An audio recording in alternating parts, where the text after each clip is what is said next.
श्री राधा देवी थी या एक आम इंसान? उनकी भेंट दोबारा श्री कृष्ण से हुई या नहीं? हमारे वृंदावन में आके देखो, महात्मा 80-80, 90-90 वर्ष के हो गए और अभी भी किशोरी जी का स्मरण करते हैं, नेत्र सजल हो जाते हैं। वो आज तक भी नहीं समझ पाए, तो मैं 40 सेकंड में कैसे बता सकता हूँ कि श्री राधा रानी कौन है। बस इतना थोड़ा एक कथानक सुना देता हूँ कि भगवान ने जब मोहिनी रूप धारण किया, सब मोहित हो गए, महादेव भी मोहित हो गए उनके रूप पर।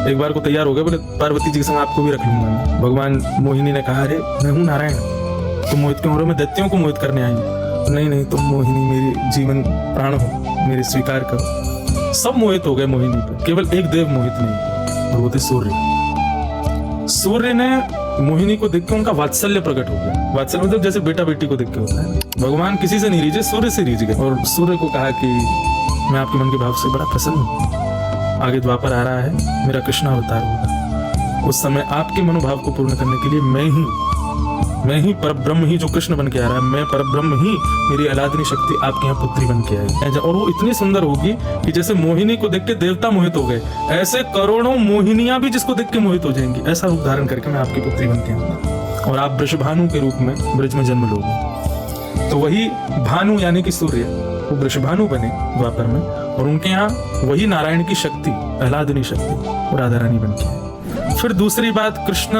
राधा प्रेम, इसके विषय में चर्चा होती है, तो ये भी विषय बोलने का नहीं, पर फिर भी मैं कोशिश करता हूँ। दोनों एक ही हैं।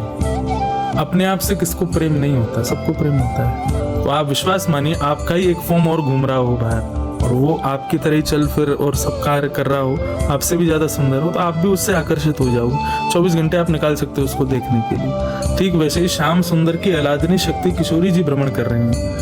जब पहली बार कृष्ण पटरानियों ने द्वारिका से कुरुक्षेत्र जब आए थे, वहां जब उन्होंने राधा रानी का दर्शन किया, तो गई तो 8 थी, पर दर्शन एक ही को हुए, क्योंकि सब मूर्छित होती चली गई, इतनी सुंदर थे दास दासियां। बोले कि भाई दासियां ही इतनी सुंदर हैं, तो स्वामिनी को कैसे देखेंगे? जब रुक्मणी जी ने जब किशोरी जी को देखा, बाहर आई, तो सबने पूछा कैसी है किशोरी जी, राधा रानी, जिनके लिए हमारे श्याम सुंदर इतने व्याकुल रहते हैं। रुक्मणी कहती हैं कि कृष्ण जब स्वधर्मा सभा से थके हारे शाम को जब अपने कक्ष में आते हैं, अपना मुकुट उतारते हैं, अपने घुंघराले केशों को खोलते हैं, अपने वस्त्र आभूषण उतार के रात्रि के सहज वस्त्र पहनते हैं, और अत्यंत थकावट में जब वो लेट जाते हैं, चेहरा बिल्कुल मासूम, और लेटे हुए श्री कृष्ण का वर्ण जो कलर है, कॉम्प्लेक्शन है, वो अगर गोरा कर दिया जाए, समझो राधा रानी से, तो कोई अंतर नहीं।